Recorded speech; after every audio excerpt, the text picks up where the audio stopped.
The waters around the contested Scarborough Shoal have once again become the center of rising tensions, where geopolitics and survival collide in a way that is increasingly shaping daily life for Filipino fishing communities. In recent months, the situation in this strategic lagoon has evolved into a sharper and more controlled maritime standoff between China and the Philippines. What was once a productive fishing ground for generations of coastal communities has now become a heavily monitored zone where access is unpredictable and risk is constant.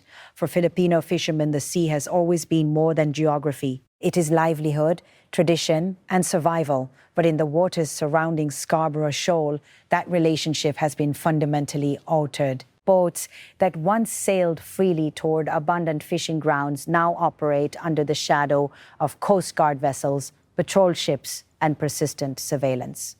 The Philippine government continues to assert that the shoal lies within its exclusive economic zone, a position supported by a 2016 international arbitration ruling that favored Manila on broader South China Sea claims.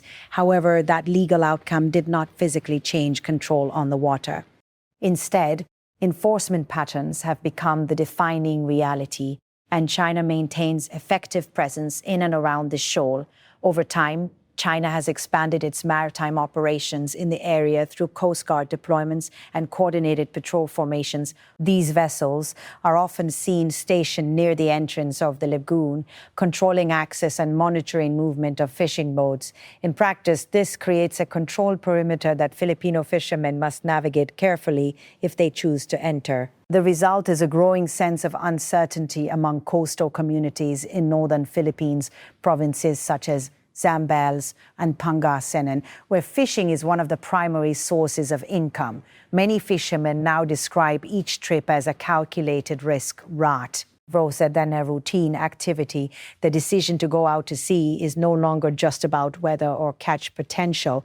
It is also about the likelihood of encountering enforcement vessels. In several reported incidents, fishermen had described being intercepted or redirected when approaching traditional fishing zones near the shoal. These encounters often involve close monitoring, physical blocking maneuvers, and warnings to turn back. While not always escalating into direct confrontation, the repeated nature of these interactions has changed fishing patterns in the region. The Philippine Coast Guard has increased its presence in nearby waters, escorting local fishing boats in an attempt to ensure access. These escorts are intended to provide protection and reinforce Manila's territorial claims. However, the effectiveness of these measures remains limited by the scale and persistence of Chinese maritime presence in the area. At the same time, China maintains that its operations are lawful and consistent with its own sovereignty claims over the region. From Beijing's perspective, the deployment of Coast Guard vessels and maritime enforcement assets is a legitimate exercise of jurisdiction. This fundamental disagreement between the two governments continues to fuel the ongoing standoff. The physical environment at Scarborough Shoal adds another layer of complexity. The lagoon is naturally rich in fish stocks and has long been a favored fishing ground due to its calm waters and biodiversity.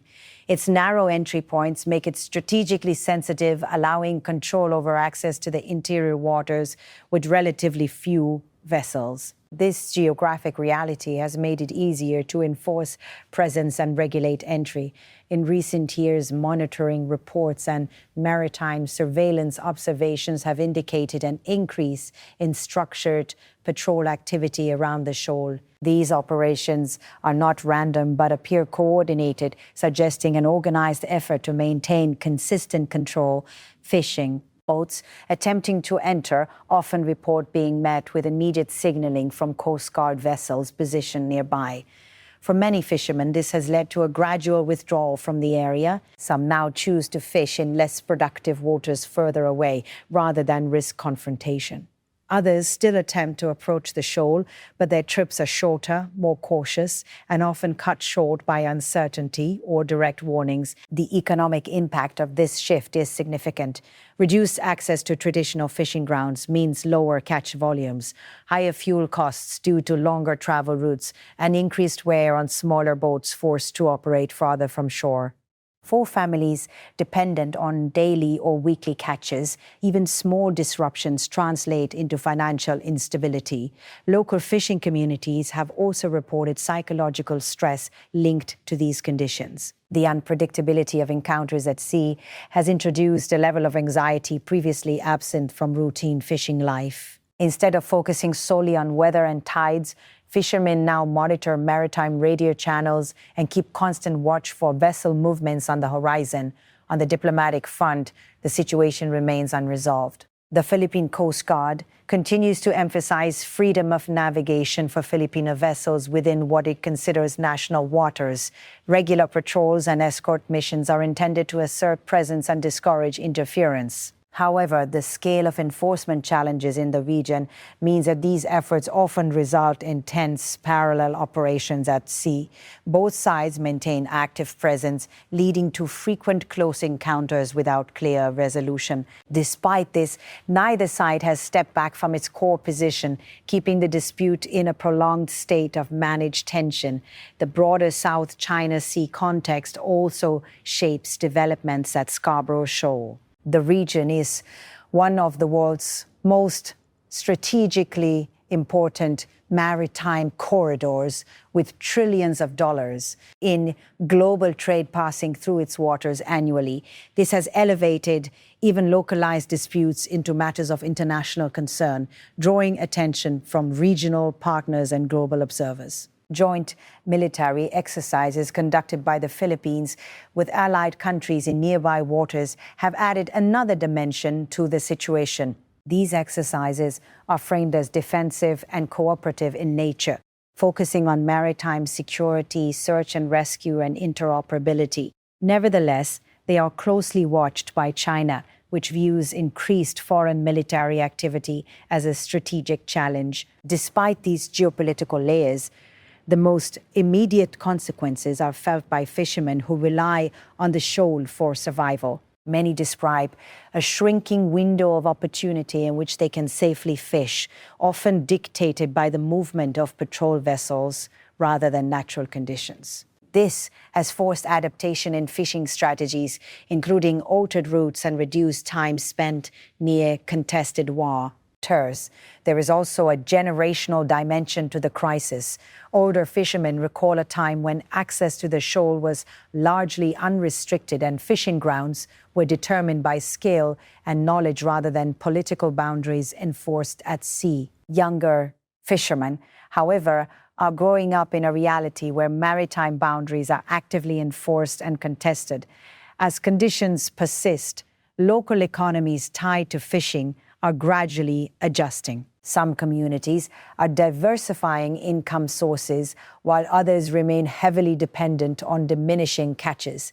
Fish traders, boat operators, and coastal vendors all feel the ripple effects of reduced activity around traditional fishing zones. The ongoing situation also raises broader questions about maritime governance in disputed waters. Without a mutually agreed enforcement mechanism, the area remains subject to overlapping claims and competing patrol patterns. This creates an environment where control is expressed through presence rather than and legal resolution.